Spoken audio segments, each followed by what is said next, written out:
苏宁3个赛季差点进季后赛嘛，所以我觉得他们这个赛季会很努力的去拼搏。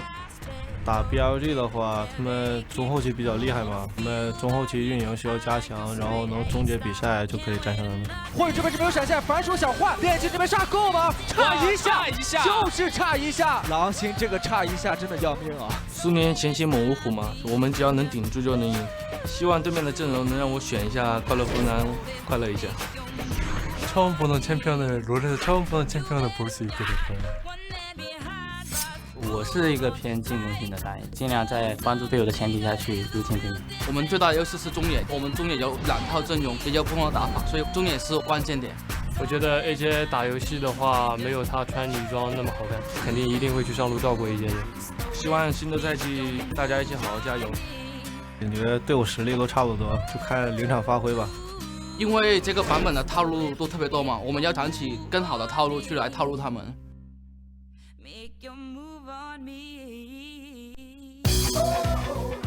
Ni hao and welcome to a brand new week of the LPL, week 2, day 1, and the first week of the LPL has absolutely been spicy. You actually heard it just there from AJ, the man himself as well. There are so many damn cheese strats, which makes me, of course, very happy, but very difficult for the coaches and the players, of course, to adapt to the meta as it's been evolving over the last couple of days and weeks, not just in the LPL, but everywhere in the world right now. And I also love that AJ is fully embraced being a weeb. Now, I feel like this is just something that we need to mention. Also, the fact that BLG, if you don't know them, Bilibili Gaming, anime streaming website. Shout out, there's your shout out. Also, give Suning one as well. Basically, the Amazon of China. Welcome to the desk. I'm your host, Richard Pulscam. I'm going along Zach Rusty Pie. How are you doing, Zach Rusty Pie? Fantastic. You had to say my name twice there. No, I'm just excited to get back into it. We haven't had a day off yet, but we are coming into the second week. And based off that first one, there was some wacky and crazy stuff, and I want more. Yeah, there absolutely was, Rusty. So to actually look at what the craziness was in that week 1 with our standings. Now, there was definitely a couple upsets coming in here, Rusty. Now, at the top,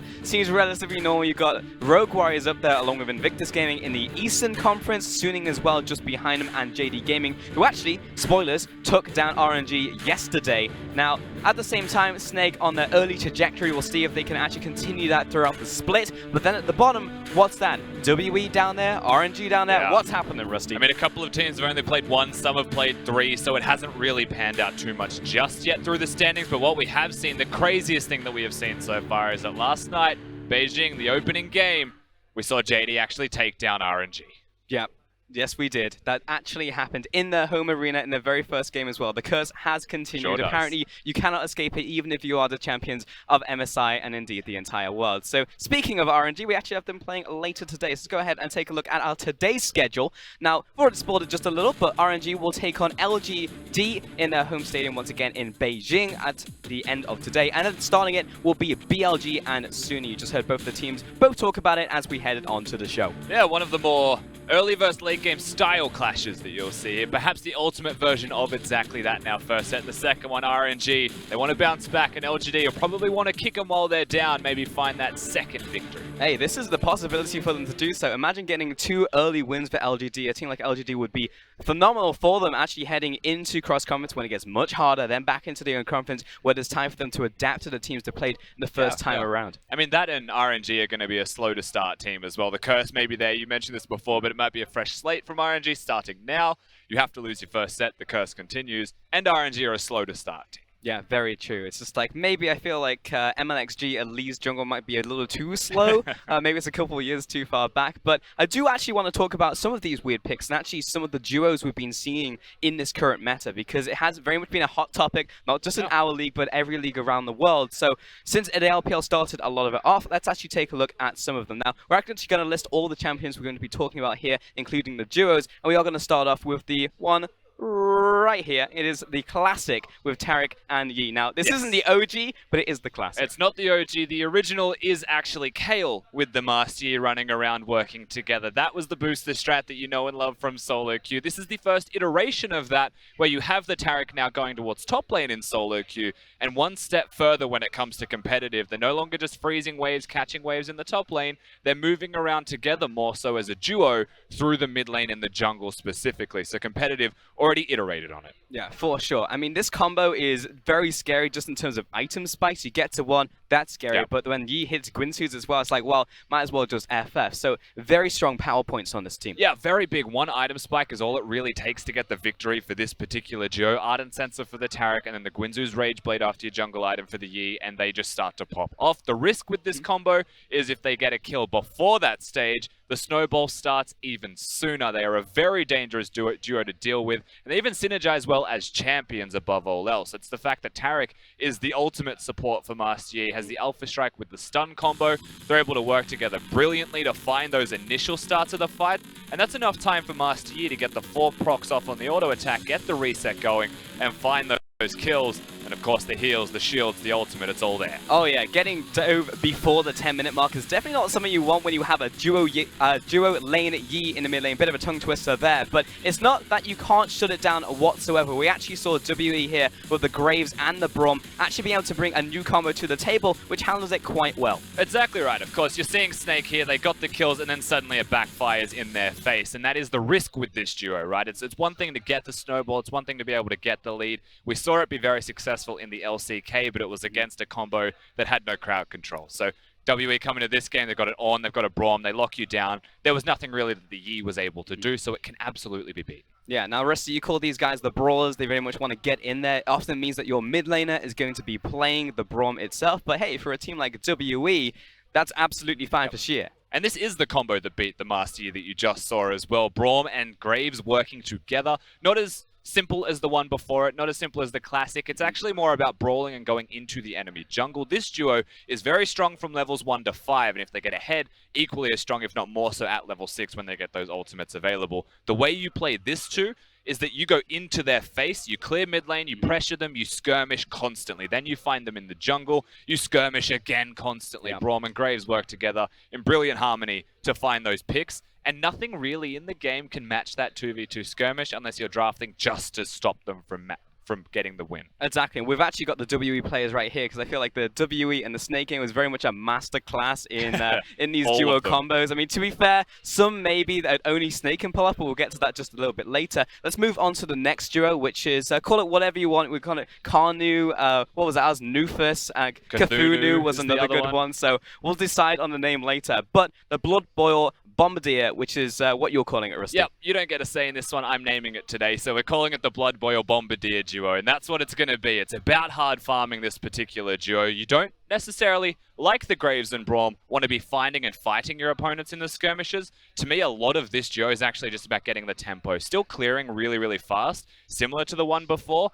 But you don't need to meet in the middle and take the 5v5s. You want levels, you want experience, you want items, and you want to scale up into doing some ridiculous damage in the later stages of the game. Nunu provides you with a death cap just by pressing W. Karthus has a death cap because he's been funneled all of the gold, and then suddenly you find that he's one-hitting people with the ultimate and is pretty much unstoppable. Yeah, it's a lot of AP, and you can see that in action as well in game. But I mean, really, how do you approach attacking this duo? Because if you have the right circumstances, what do? You can't focus Nunu because then the Blood Boil's still on Karthus. Can't focus the Karthus because he's still going to kill you even in death. So it's a lose-lose situation. Yeah, you need to be grouped up because you don't want him to get the single target Skittle shots off. But if you're grouped during his Defile and there's a Nunu Blood Boil giving him the movement speed as well to keep up next to you, it's very dangerous and very difficult to deal with.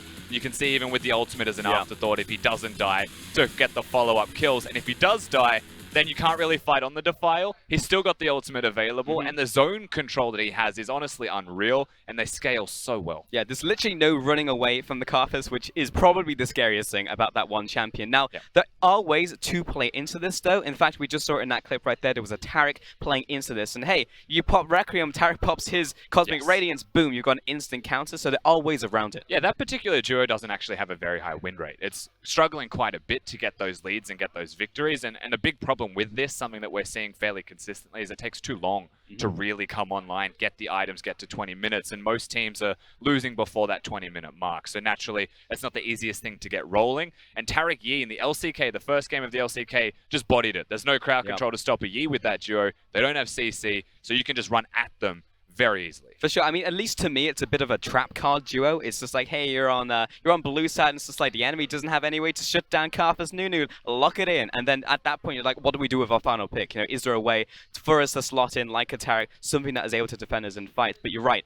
It is hard to pull off, but not impossible. Okay, let's move on to our final duo. This one is going to be what we've called Babush Cat. So you can thank Raz for that one. Go out, check out his Twitter.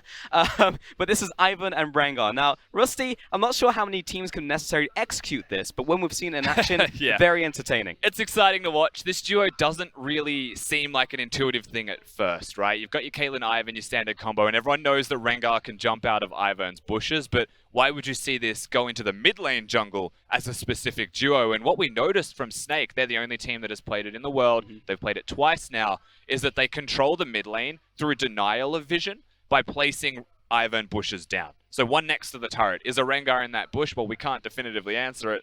The answer has to be yes. And if he's not in that bush, we don't know that, so we have to assume the answer is yes. They deny you from vision, and they threaten you effectively with a Rengar jumping on your face. That's the scary part of this combo. And then when it scales up, when it gets items, when it can jump every place, you don't need the Rengar ultimate to engage. You just need an Ivern to place bushes down, and you'll see it here. I mean, honestly, what I love about this combination, Rusty, is the fact that Rengar's often seen as this dumb, pop the ultimate, pop a champion type of champion. And in this one, you actually have all these supports behind him. It's not just the Ivern. You've got a Karma there as well. You've got a Lulu behind that. And it's basically, you need to have the bushes in the right place for this Rengar to happen. So SOFM's probably screaming, bush me, give me another reset, essentially to get onto the next target. So there's a lot of team play around this pick to make it work in team fights. Yeah, there certainly is. They kind of went overboard. They got a lot of supports going towards the Rengar, but they had a Singed, and the Singed was pretty far ahead, dealing a lot of damage. It's a skirmish-based duo, however, the Ivern and the Rengar,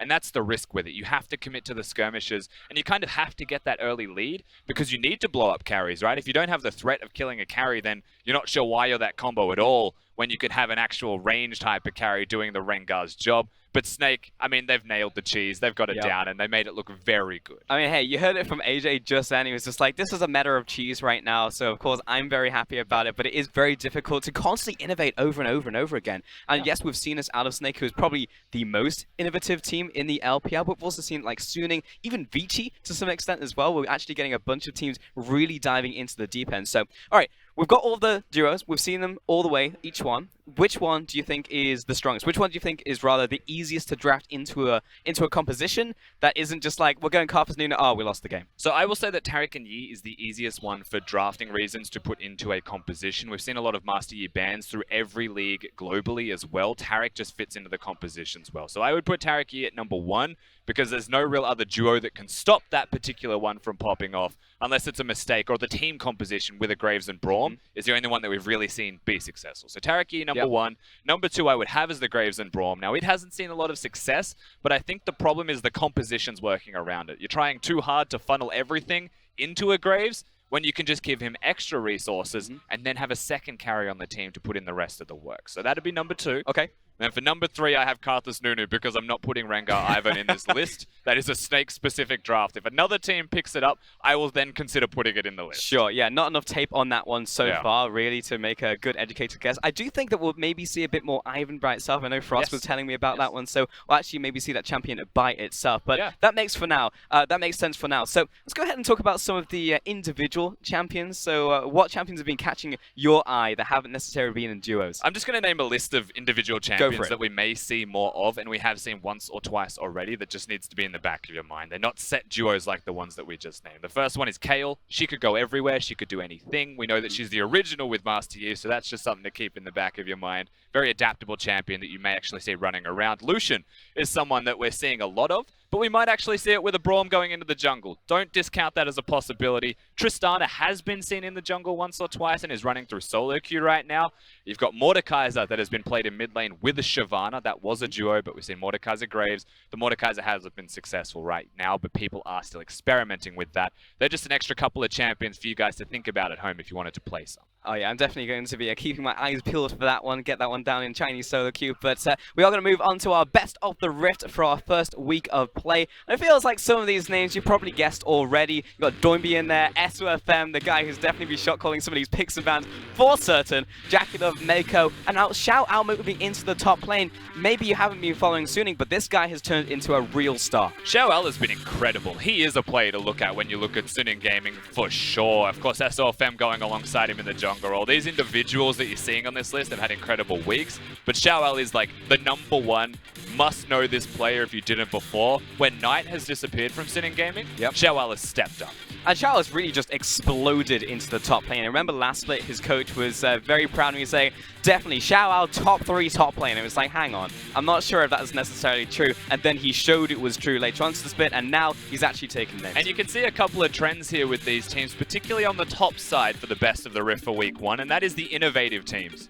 Suning Gaming playing some big carries up there, playing some wacky bottom laners, even threatening earlier to play something you've never seen before in the bottom lane. SOFM's playing Rengar Ivan, and Doinby was the first to pick up the Talon, the Fizz, to play these different champions in mid lane and roam around the Rift to assist. And you are definitely seeing a trend. It's also nice to see Doinby up there as well, actually starting to spike here, because of course in a couple of weeks he will actually be going to Rift Rivals as well, be one of our representatives from the LPL, so exciting to see that one. As we go to the casters, let's actually touch once again on Rift Rivals, because 3 weeks from now we will be sending 4 teams. 3 of them were from our Eastern Conference. That was Invictus Gaming, RNG, and RW. So the Eastern the Beast, very much the case last split, and honestly Rusty feels like the same this one. Certainly does, and this is going to be an exciting Rift Rivals. LCK's 4 teams are pretty stacked, but with the crazy meta, will the LPL actually be able to take it to them? I would expect yes. I mean, last time we did, so I mean, if you want proof from history, there you go. Either way, we're going to send it over to the casters to get us into game. You're absolutely right, Russ, because in the LPL we've got Babushkat at the moment, and Babushkat is absolutely fantastic to watch. I'm Matthew Fisher, joining me is Brento Raz Muhammad, about to get into the first match between BLG as well as Suning. Are we going to see Babushkat today, Raz? Is it going to happen? Sadly, no. Why I not? mean, it depends on if there's a Rengar player. And BLG used to have a Rengar player named SKS, but now they have Chieftain rounding out the jungle, and perhaps he does have a Rengar in his name. But for now, SOFM will be holding that one. Yeah, Chieftain will be starting the match for BLG. We'll have to see if they do substitute in Minhua later on. But let's look at the feud lineups here. Xiao Ao, Hacker, Fen, Fury, as well as Yoon, the lineup for Suning Gaming. And of course, Rift of the Week, Player of the Week. Xiao Ao is that player for me. Rift of the Week?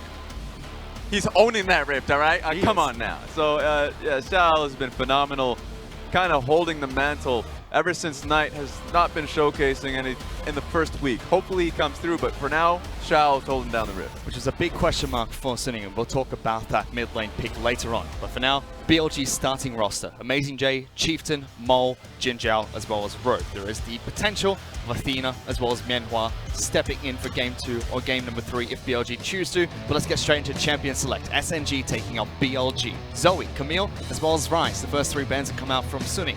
For BLG, it's going to be Lucian as well as Swain waiting for their final ban. Fen in week 1 has showcased that he has a phenomenal Irelia.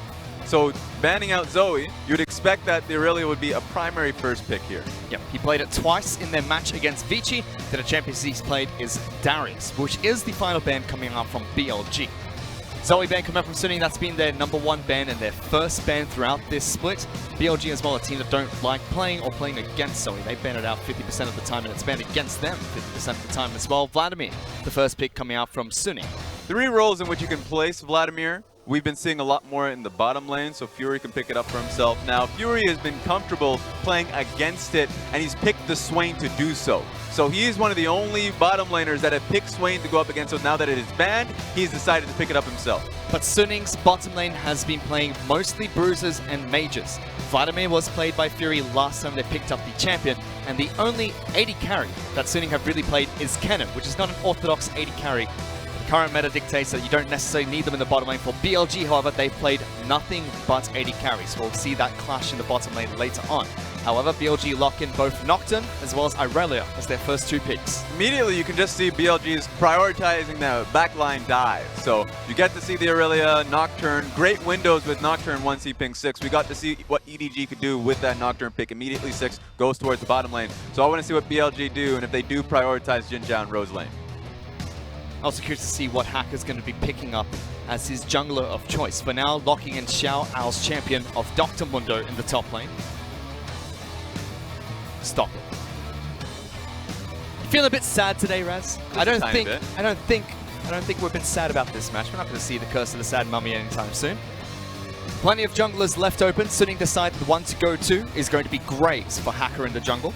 Now, of course, if you were watching the beginning of the show, Rusty was talking about Graves a little bit. The bruiser, in the sense that we've seen how well he prioritizes or how he plays with the Braum. Braum mid lane specifically, but we can see a little bit of the Braum support because what I love about Graves is that you can prioritize him as the strongest skirmishing jungler. You can walk up towards a lot of jungler space. This one is going to be Nocturne, so it has a proper priority matchup. Or you can just say, hey, you know what? I'm going to be taking all the mid lane's waves as well. And let's see if it's going to be that support that gets picked up for Suning to support Hacker and Graves in the jungle. But picking up Dr. Mundo for Suning, moving down into the top lane for Xiao Ao, gives over Singed to BLG. This is a champion that has been banned out against BLG throughout this split. Yeah, because Amazing J has been known as the streaker. I mean, Singed is phenomenal. You take away his Mundo, so he's going to be able to play and provide a lot of pressure on the top side of the map. So BLG, this is the way they play. Amazing J will not get a single bit of attention from Chieftain, as Chieftain usually plays towards the bottom side of the map, so we get to see what Amazing J can do in the pick.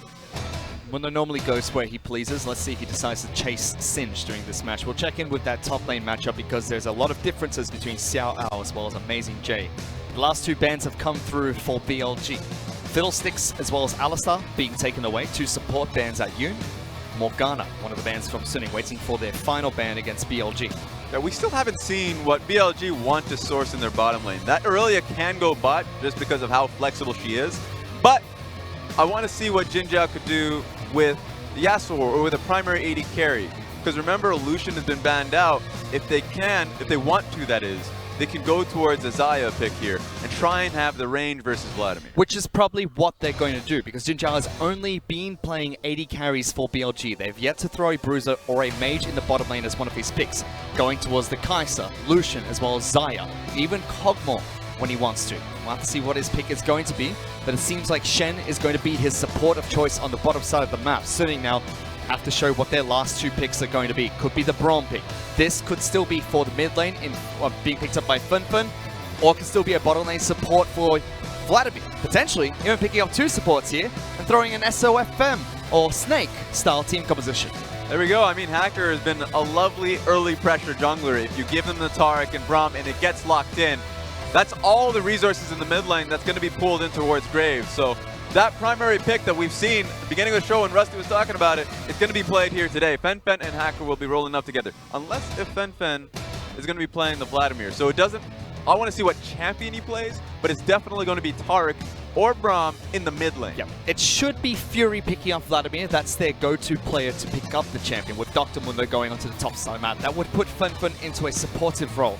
We'll have to see how he does, but the final pick for BLG is going to be Kai'Sa, picked up by Jin Jiao, most likely supported by Shen. I will say that BLG's composition has been locked in, of course, and it's all on the dive.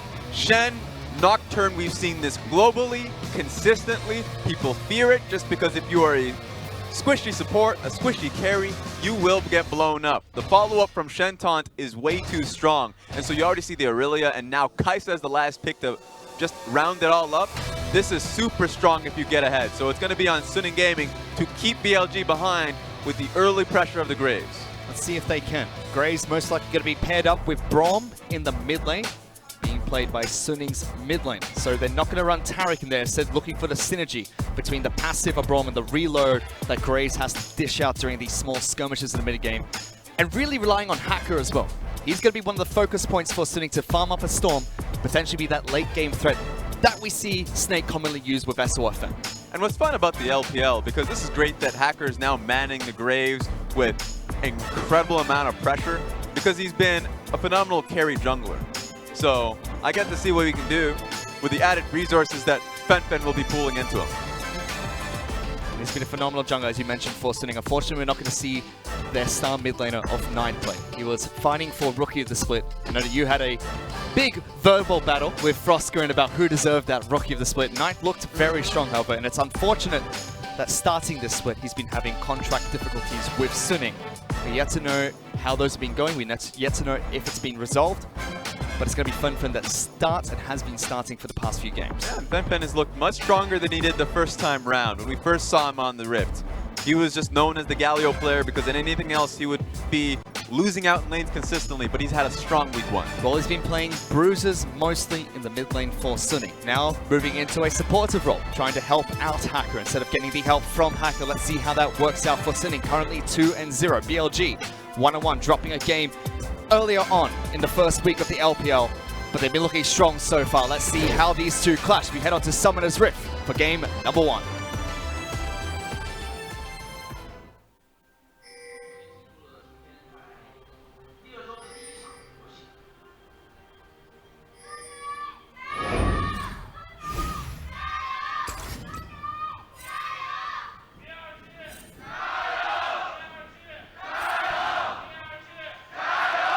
Fans have flocked to the Shanghai Super Mall Arena to support their two teams, but quite noticeably, lots of BLG fans. And it could be because of that man on your screen right now, Mr. Crossdresser himself, Amazing J. I know that BLG sent you a private photo, Raz.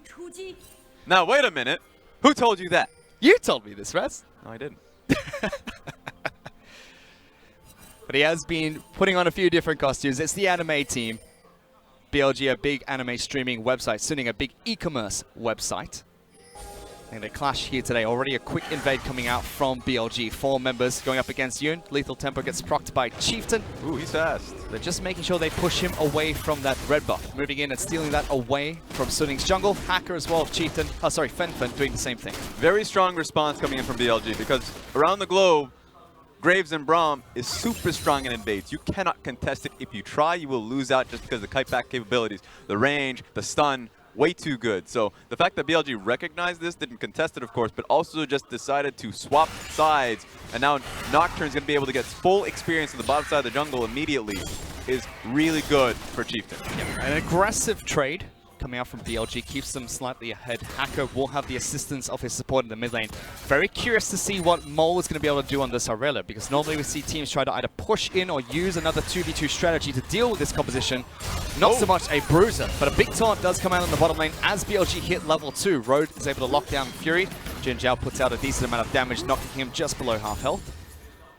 Stayed on your point of Mole in the mid lane, picking up the Aurelia. It's usually fairly difficult to get the kill on towards Braum. Braum is way too safe of a pick just because of the slow that he has on his Q, the defense of his kit.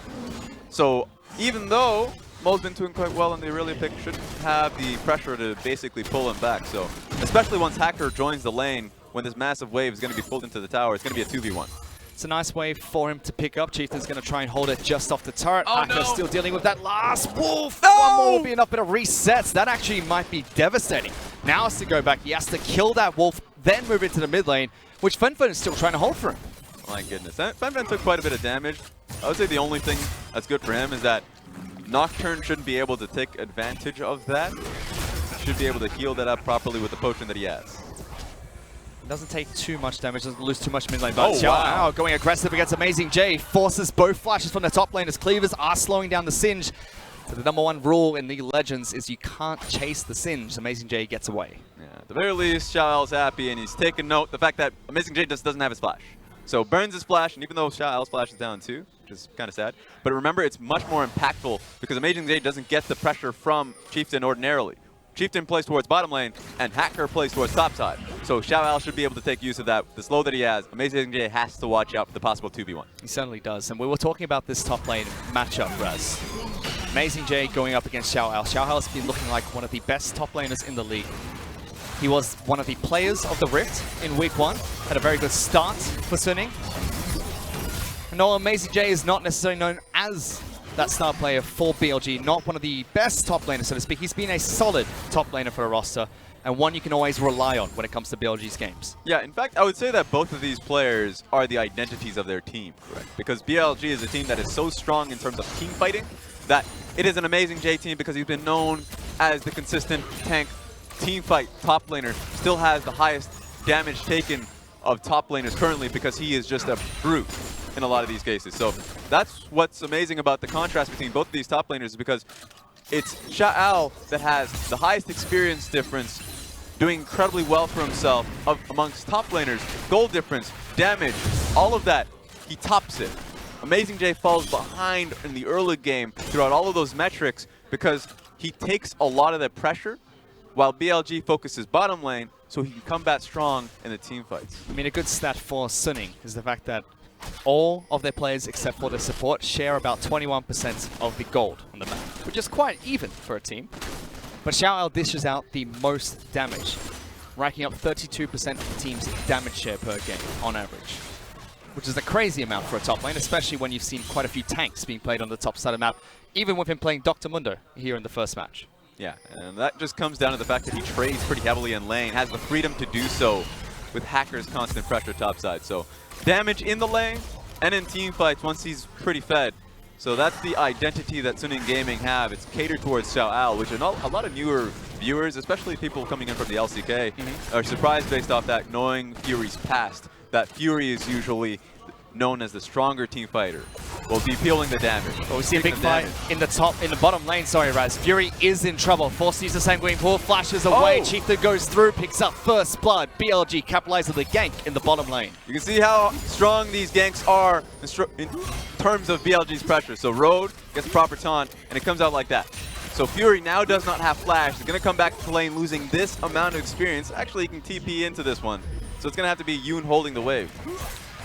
Gonna hold quite a few of these minions, might only lose one, and that's all Fury loses, but it is first blood going over to BLG. Quite important for Chieftain when he's playing a jungler like Nocturne, who does want to snowball as much as possible in the early game. Yeah, and this was a gank that he had pre-6 too, so once he does hit 6 by going back to his camp, he can even base to get mana for himself, comes back, and suddenly bottom lane dive that we've been looking towards is much more impactful.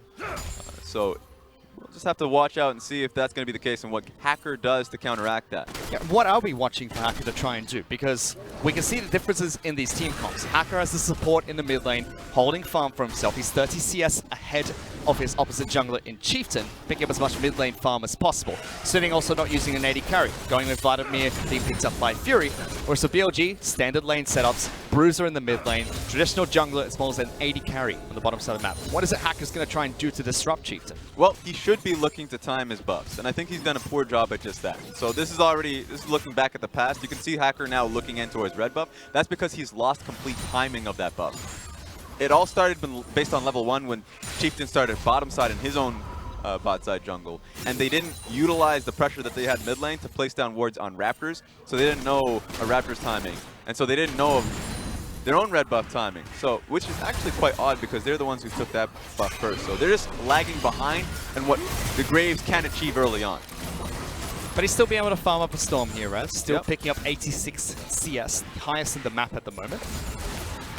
It almost feels like he'd be pretty comfortable with that, even though he hasn't been able to move into Chieftain's jungle, take away some of these camps or take some of the buffs away, like we see Blue Buff being picked up by BLG now. He will still be very strong as we move towards the mid and late game. You're right about that, but remember when Chieftain becomes strong. Amazing J should be able to get out of this pretty cleanly, but he's surrounded. Yeah, everyone from Suning's trying to chase him down. Xiao trying to throw as many briefcases as possible. Amazing J just running circles on Dr. Mundo at the moment. Everyone else collapsing, making sure there's no escape route for Amazing J.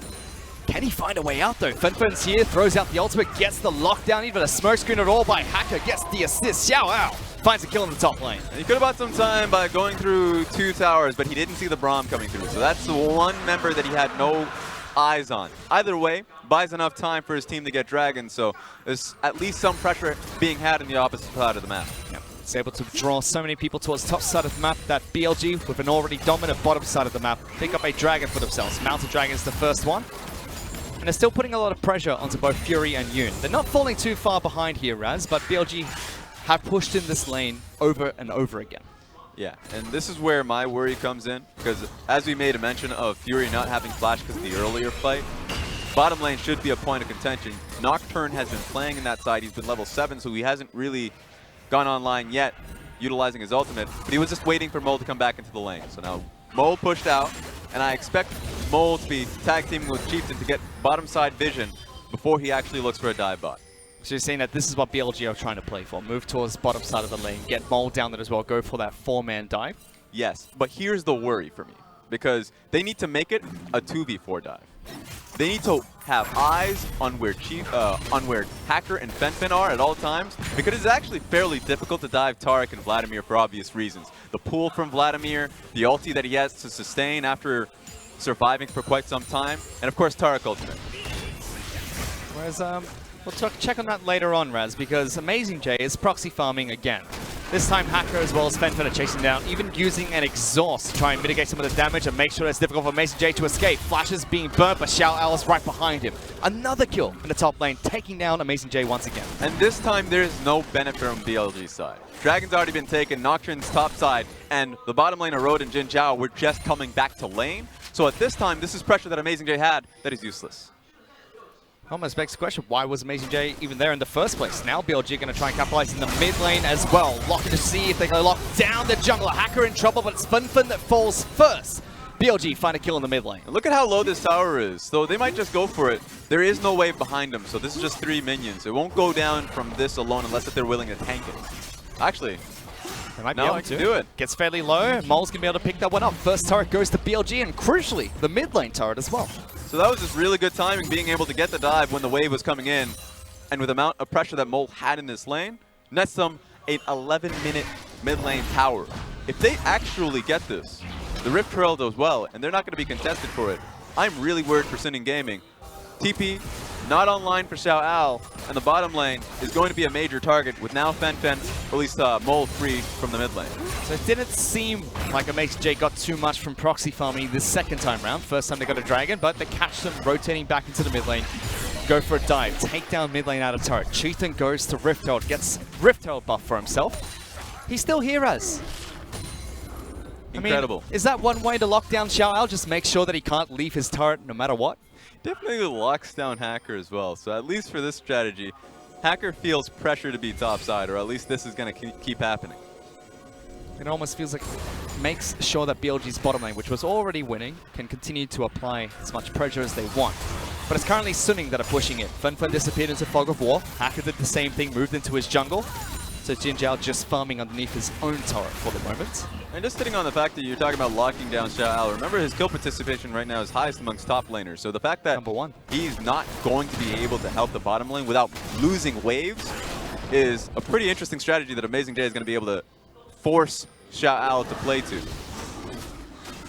The high damage participation and the highest kill participation out of top laners. He's been looking good so far, but as you mentioned, he's been locked down so far by Amazing J. He's still picking up kills. Every time they've killed the proxy farming Singed, it's gone to Xiao Al. So he's picked up a little bit of extra gold for himself. Spirit Visage already complete for Dr. Mundo. Amazing J is gone for the Shurelya's Reverie as his first item, going for double Dark Seal with his Corrupting Potion as well. So he'll be able to sustain just fine on the top lane. And that Shurelya's might be enough to help him escape the next time he decides to go proxy farming. Remember, he went towards Aerie as his rune page, so he's not the resolve Singed that we usually see. The reason why that's meaningful is that when he gets into these fights, he's going to be dealing a lot more damage than the usual Singed. Okay. Not as survivable. It depends on what his next item is, but usually Amazing J is going to be going towards more AP heavy, like the Rylai's Crystal Scepter, and that's what I expect here. It's the first time he's been able to pick up this champion in this split of the LPL. He's been 100% banned against BLG, and we've seen some interesting ways of building it. And BLG for now looking in with their bottom lane, Jin Zhao and Road. We already talked about how they had so much pressure. The pressure is paying off slowly.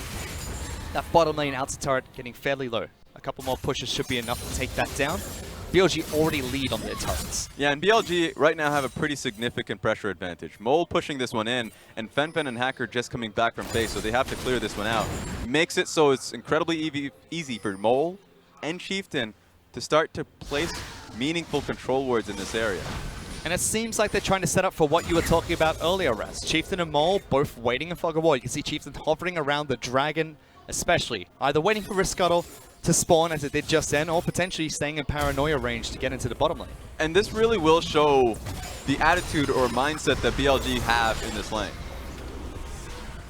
How much? Oh, actually, he lands Hits him with the cleaver, but flings him backwards. Xiao's just going to run around in circles, and Amazing J's going to do the exact same thing, still tagging him with these briefcases. Amazing J has to be a bit careful, but Chieftain is on the top side of the map. The jungler is in BLG's top laner's back pocket, but they're just big old tanks, Raz. They're going to run around in circles, make the observers watch them. and then nothing happens. But it's always interesting. Come on, man. Is it? They You were just don't running see around in trades like circles, this. It's the throwing worst. briefcases. There were bees, Raz. I don't see anything interesting about bees. They sting you. They hurt. Take it. Really? I could take it. You'll take the bee stings? I mean, I know Mundo's a masochist, Raz, but you as well? Goodness. BLG are going to try and set up for another dragon, though. Cloud Dragon is their objective of choice. They already picked up the first Mountain Dragon. The second Elemental will fall. BLG maintaining good control of the bottom side of the map. Even though Chieftain was close to the top lane, still rotates back down in time for that objective. And Riftel is going to be thrown down in the bottom lane as well. There we go. And that's going to be really frustrating from Suning Gaming because BLG didn't go for any risky plays there. Other teams would have just looked for bottom lane dive just because of Fury and Yoon and how, I would say, alone they were. Oh, wow, actually. It ain't going anywhere. They stopped it. Timeout Rift Herald being used by BLG, but they can't capitalize on it, which is unfortunate because a single charge would have been enough to take down that bottom lane outer turret. Yeah, flatly put, BLG are not willing to take any risks when it comes towards that lane. It's going to buy Suning Gaming a lot of time. You can see the items coming through from Fury right now, and remember, building coin as a Vladimir with a Targon support, you get so much gold back. That's how I really, just the minions that Yoon's going to be farming here. He gets the coins that end up dropping in the lane. So Fury and Yoon are going to be happy about this. 157 CS on Fury, and that's not counting what Yoon's given him, is super good for him. So with the lane being held up for this long, Suning Gaming are going to be happy about it. My eyes are on their counterpart though, Jin Zhao picking up his Guinsoo's Rage Blade. 177 CS at the moment, takes down the bottom lane outer turret. And also towards Hacker, 224 CS Raz. We said we had to keep track of Graves. He will farm up a Storm. He's done just that. Wasn't able to disrupt Chieftain. Chieftain has not been able to go for the ganks in the bottom lane either. And now Suning are looking to try and set up for a gank onto AmazeJ on the top side of the map. Gonna try and run away. Shen's gonna try and get the Stand United here as well. Taunt not going through just yet. They're chasing Sige. Big taunt coming out from Shen. Road locks down 4 of their members. Jin Zhao tries to jump into the fight, but he falls. Even Chieftain joining the fray. Wimbo locks down 4 underneath the turret. BLG trying to defend, but Suning are just wiping the floor with them in this team fight. Double kill being picked up by Xiao Ao. Make it another for Hacker as Suning successfully complete the dive. Incredible tower juggling from the Suning Gaming because the moment Yoon comes in, he's able to involve the entire team, and then he backs up, and Xiao, from that point forward, just tanks tower. It's incredible to have a Mundo in those situations because if you're BLG, you must feel so frustrated that even when you were under the tower for so damn long, it didn't matter at the end. Businessman Mundo takes absolutely no damage. Even Banner of Command being picked up. We can watch that replay again. Suning set up for the dive. BLG piled in 1 by 1 though, Raz. And it was a proper response from BLG. That's what's important here. They had Road coming in with a double taunt here as well. Triple. So really well done, but the issue was that they were in this position to begin with. That Suning Gaming already had 4 people here. It was a 4v1 dive before the other members even came to join. So ultimately, good idea. Execution came out poorly. One of the things you and I talked about backstage before we came into this match, Raz, was the teleport potential of Xiao Ao as well as AmazeJ. And no, we didn't see them teleport into that fight. We didn't see their flanks.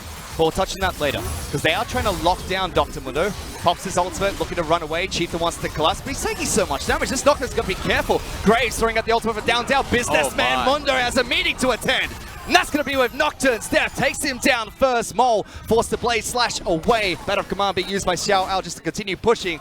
And there's just bees in the red buff, Raz. AmazeJ doesn't know that he might be in trouble soon. Doesn't do nearly enough damage. Let's see who out-damaged this one. There we go. Scram!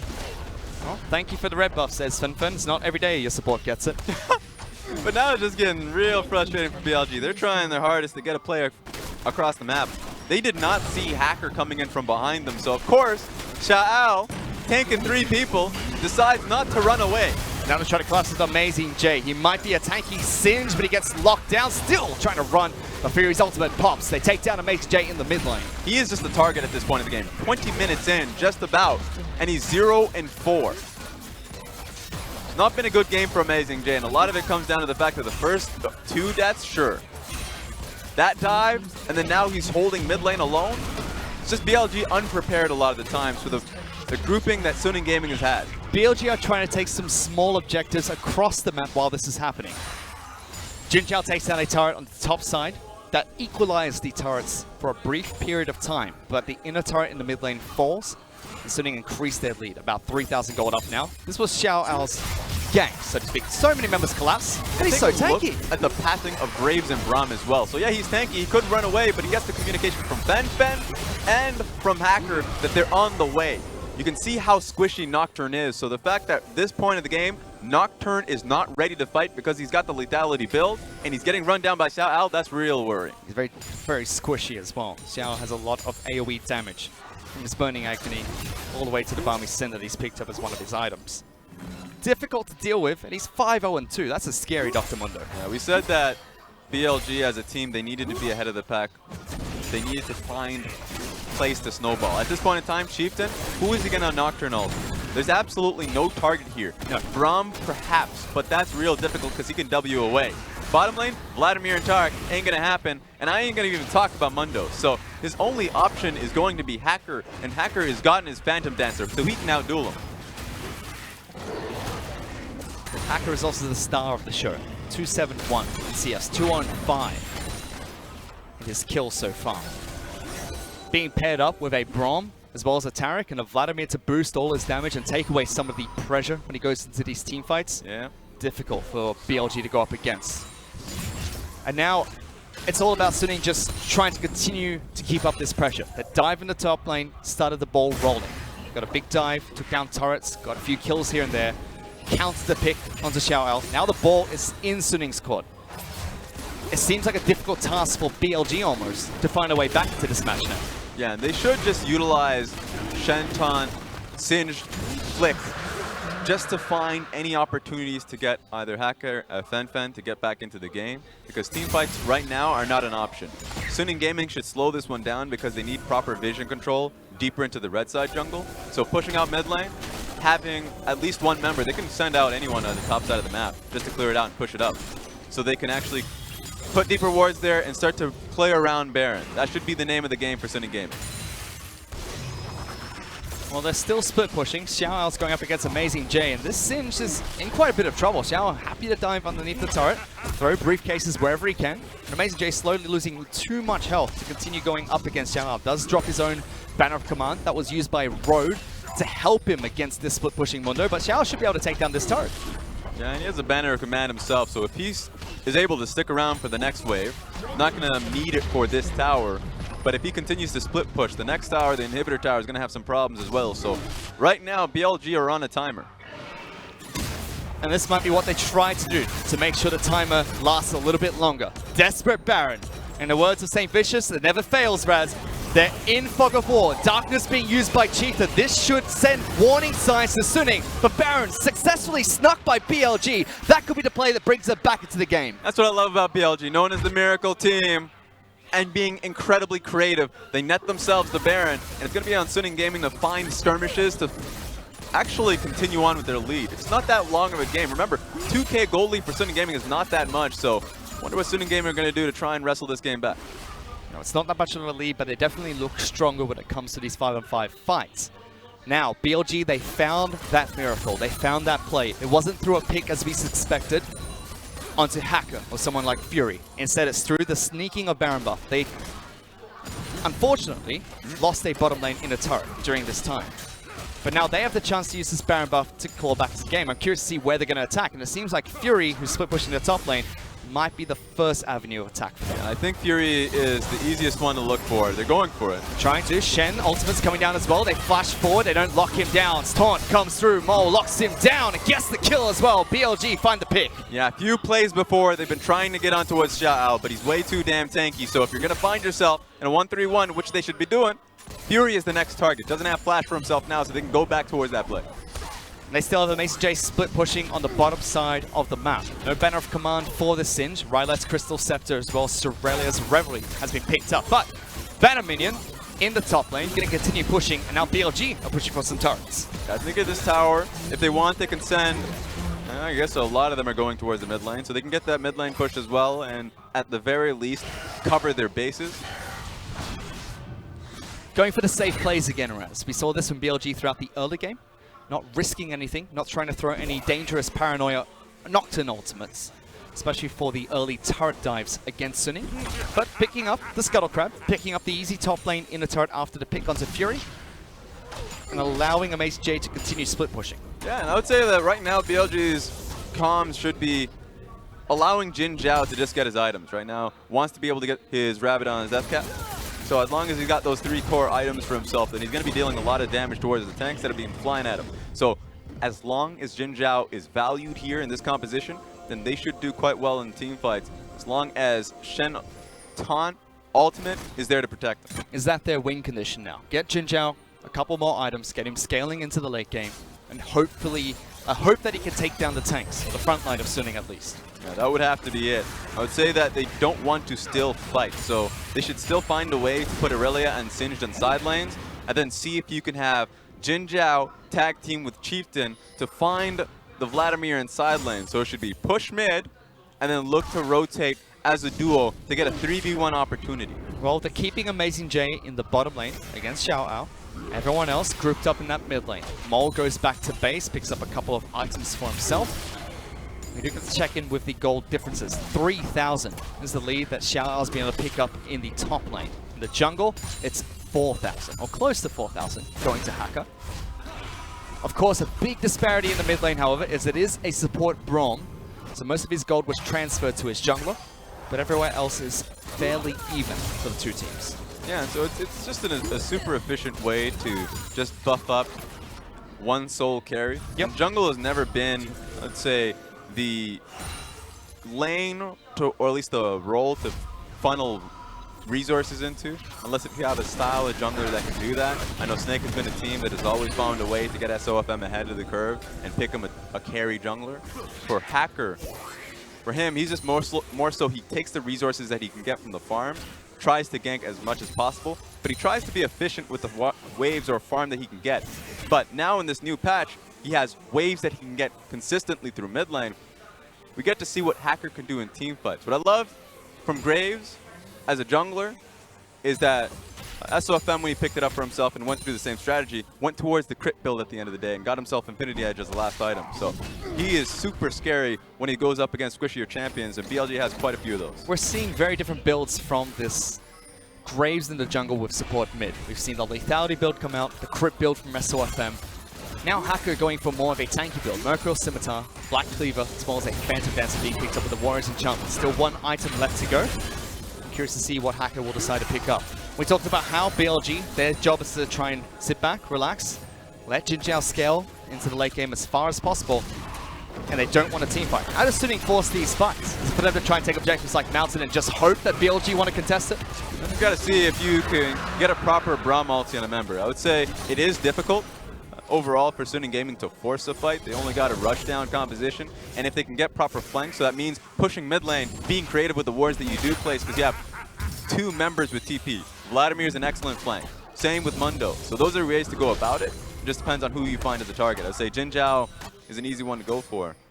So we'll see. Right now he's been playing safe himself, as you can see in the mid lane. It does seem difficult, however, because BLG have a firm hold on making sure that this is a stalemate. Doing what you said, they still have a Mate J in the bottom lane, keeping members mid lane and making sure Mole plays patiently with his split pushing on the top side of the map.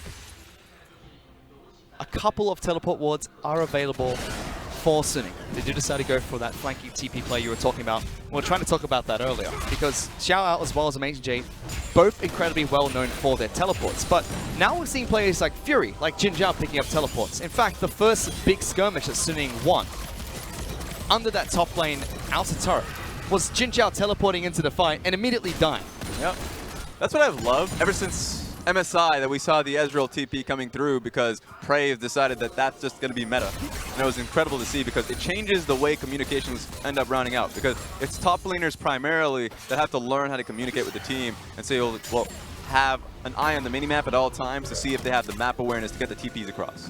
Now it's AE carries, and I think it's fun to see that, because it really challenges a team to be well-rounded and flexible out of game with compositions, but in game, because suddenly the AD carries can't just be the silent types. They have to have an understanding of who's doing what on the map, so they can end up helping in split push situations. It's already cost Jin Zhao one team fight. He teleported into his death. He's going back to base now. A taunt comes out from Road to make sure that the briefcase doesn't interrupt Amazing J. Yep, you want to cancel that. Yeah, you don't want to be teleporting into that. But now, Amazing J has to go back to base. Sorry, it was Jin Zhao that used the teleport there, trying to get back to the lane. So there it is. Mistake of a teleport being used by the AD carry. And with Baron respawning right there and then, that's the target that Suning moved towards. Yes, Jin Zhao is going to be close enough, but there's going to be a full-blown sight.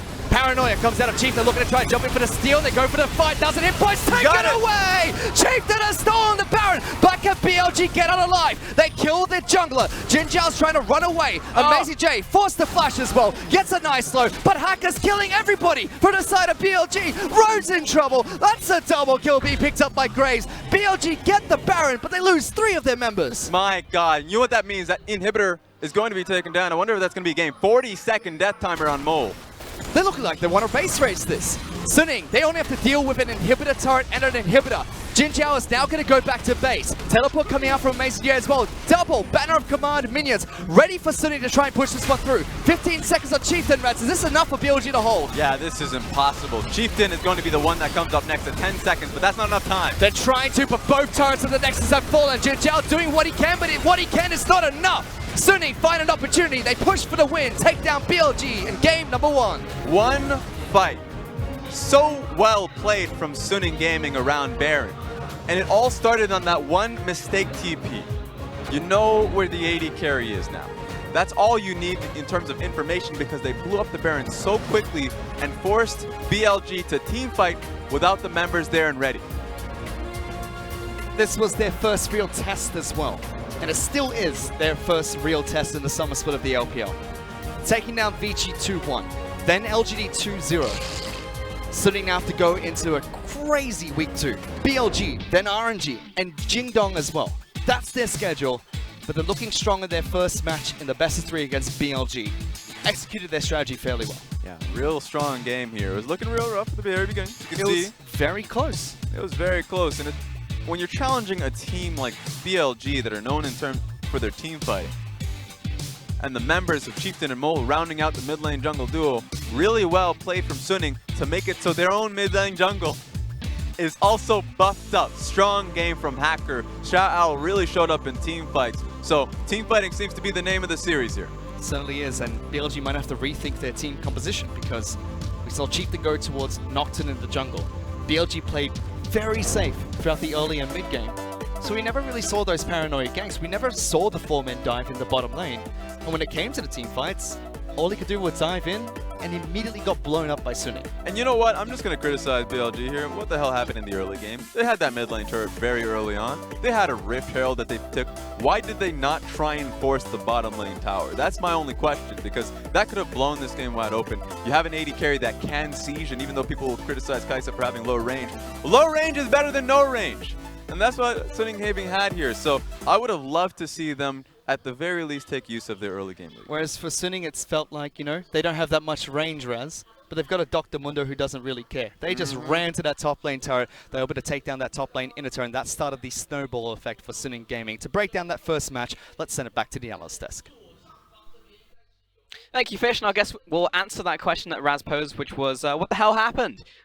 We'll start now off with the champion select, because I'm glad we talked about the duos, because we actually got one in this game, Rusty. Yeah, we certainly did. We got to see something a little bit unexpected, I would say, from both of these teams. First and foremost, they were playing the style of their opponents, but both teams did it. So for Suning Gaming, they had the funnel through jungle and mid lane, they had the Braum, they had the Graves. It did a lot of work. And then they were looking towards the team fighting, really, with their composition. You know, the Vladimir to round it out, Mundo to be unstoppable when you hit the late game. The composition scaled very well. For the side of BLG, they said, well, we're a pretty good team fighting team. This composition can absolutely team fight if we get snowballing, no problems at all. But we're going to play a pick composition. We're going to hit level 6. We're going to have an early game. You know, we're going to make those things happen. And playing these different styles, I feel like one team looked surprisingly much more comfortable. Oh, for sure. And I think that's to go back to your point, the fact they were playing the other team's style. We saw a lot of those almost teething problems come in from, yes, kind of both teams, but definitely more from BLG coming in here. Like, looking specifically at that top lane, AJ did not seem at home really on the Singed pick. Yeah, and that's weird because we know that he can play the Singed and that he is a Mundo main and a tank player in the top lane. But he actually, whether he was comfortable or not, just got completely bodied. There was nothing that he was able to do from pretty much level 2 onwards. You saw him walk past Mundo, realize that was the biggest mistake he's ever made in the game, have to go back to base and teleport. Mundo comes in with a null magic mantle, Singed comes in with boots, and I know who won that trade because he continued to recall Amazing J, continued to fall further behind, and Mundo was unstoppable at level 6. Yeah, and it opens up an interesting conversation about duos into Mundo in the top lane, specifically having a Braum who can rotate from mid lane. As we take a look at this replay right here, Singed going down into the enemy jungle is like, okay, usually this should work out, but as soon as he gets hit by the concussive blows, good luck. And this is the second time that he's going to be overextending proxying. You know Singed, you're familiar with him overextending like this all of the time, but what you need to realize is we explained what happened in lane. He lost lane, so he decided to proxy as a last resort, but you're against someone that has constant priority in the middle lane because they are playing the duo and they have the funnel. So again, this is the first time that he goes down. He finds himself caught, doesn't really know where to go because there's nowhere safe to go, chooses to just take the minions and take the loss because he's going to die in the end. Yeah, I mean, see, this second one, which is actually the first one, it makes sense to go for the minion wave right there so he can actually get the wave in the right place. But the second time that we saw him actually overextend, there was a chance for him to go left. In that one, there was a chance for him to flip the enemy Mundo over the wall. It seems like the decisions he makes in the moment are actually just not on point from Amazing J. And I will say that BLG responded after the second one quite well. They used the Nocturne ultimate in the mid lane. They got the kills. They started to try and make the trades. But ultimately, that was still a kill onto a Mundo first and foremost. And then the mid lane jungle duo felt a lot more comfortable with the top side of the map. And that opens an entire can of worms that BLG have to deal with as they start to invade more and more. And then they start to dive in the top lane on top of this. Mundo starts it off. Now, Taric has a very good ult here, but the person you need to watch is the Braum. He's the person who gets a brunt of the focus here, but he survives for most of it and gets an auto attack off onto the Aurelia that results in her getting stunned, and that's why the Aurelia doesn't get all of the resets and win the team fight here. Suning Gaming seem to execute a lot better than you would expect. Oh yeah, it's actually unreal how well that duo was able to play in this game. I mean, this was also a team where, as you say, taking maybe a page from the BLG playbook, but also still keeping their identity as a team. Top lane played around 15 to 17 minutes.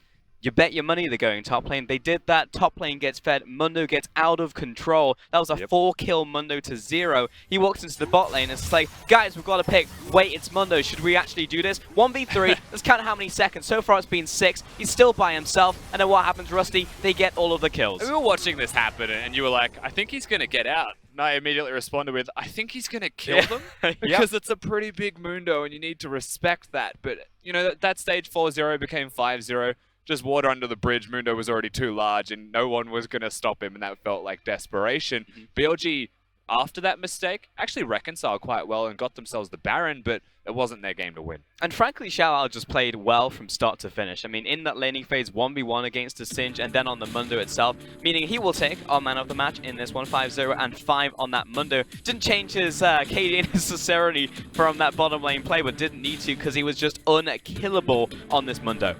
Yeah, 38% of his team's damage is rather large. Him and Hacker in the jungle role there was doing quite a lot of work himself, and that is the dynamic duo that you've noticed more and more from Suning Gaming this split. They've played a lot of League of Legends in the first week, of course, day 1 of the second now, but ultimately they're bodying everyone. It's Hacker, it's Xiaowel, they are the Goon Squad, and they're winning the games. I almost want to check for production whether that damage percent is accurate. 38% from top lane. I actually think that's the first time I've ever really seen that. He's been averaging 33% of his team's damage. That's not 38, Rusty. That's almost 40%. So that's he's what managed to bring it back up even higher. It's just crazy, you know, because you expect to see those numbers out of mid laners, out of like, you know, the crazy Doinby stats we see sometimes, and especially out of ADCs in the league. But still, averaging 33% and then 38% in the game, absolutely insane. Good stuff from Xiao. We'll see if they can replicate that, take it to 2-0 over BLG. We're going to be right back after this break. 速牛队员不会为遗憾找借口，必须变强，必须进步。